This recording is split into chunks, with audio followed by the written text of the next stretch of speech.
এই যে একটা মারপ্যাচের মধ্যে আমাদেরকে রাখা হবে না। আমাদের ধন্যবাদ মাননীয় সদস্য। নিয়মের বেড়াজালে আপনাকে কখনো কখনো আটকে দেওয়া হয়, আবার আমাকেও কখনো কখনো আটকে দেওয়া হয়।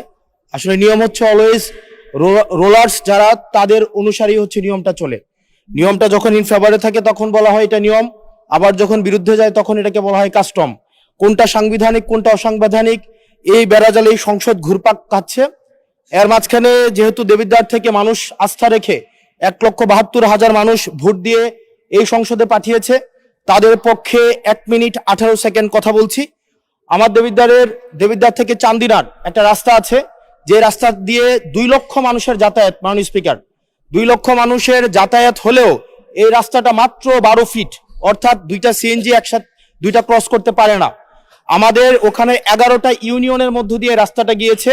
এই রাস্তাটাকে যদি আমরা প্রসারিত করতে পারি তাহলে ওই ইউনিয়নগুলোতে আমরা শিল্প এবং বিভিন্ন ধরনের আমরা হচ্ছে কোল্ড স্টোরেজ, আমরা কর্মসংস্থানের ব্যবস্থা করতে পারবো, যেহেতু ওই রাস্তাটা হচ্ছে ঢাকা চিটাগং হাইওয়ের একটা রাস্তা।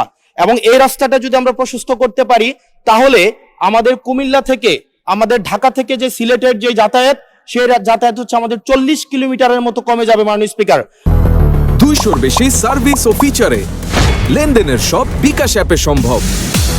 মাননীয় স্পিকার, সার্বিক দিক বিবেচনায় কর্মসংস্থান বৃদ্ধি এবং যোগাযোগ হচ্ছে আমাদের 40 কিলোমিটার কমানোর জন্য আমাদের ঢাকা, আমাদের কুমিল্লা, আমাদের দেবিদ্বার থেকে চান্দিনার যে রাস্তাটা আছে সেটা 12 ফিট আছে। এটাকে প্রশস্ত করে এটাকে হাইওয়ে করার জন্য মাননীয় স্পিকার আপনার মাধ্যমে সংশ্লিষ্ট মন্ত্রণালয়কে অনুরোধ জানাচ্ছি। আর মাননীয় স্পিকার, আশা করি আপনার মধ্যে যে অনুভূতি হচ্ছে প্রথমবারের মতো আমাদের এই যে সাংবিধানিক এই যে একটা মারপ্যাচের মধ্যে আমাদেরকে রাখা হবে না। আমাদের ধন্যবাদ মাননীয় সদস্য। ধন্যবাদ মাননীয় সদস্য।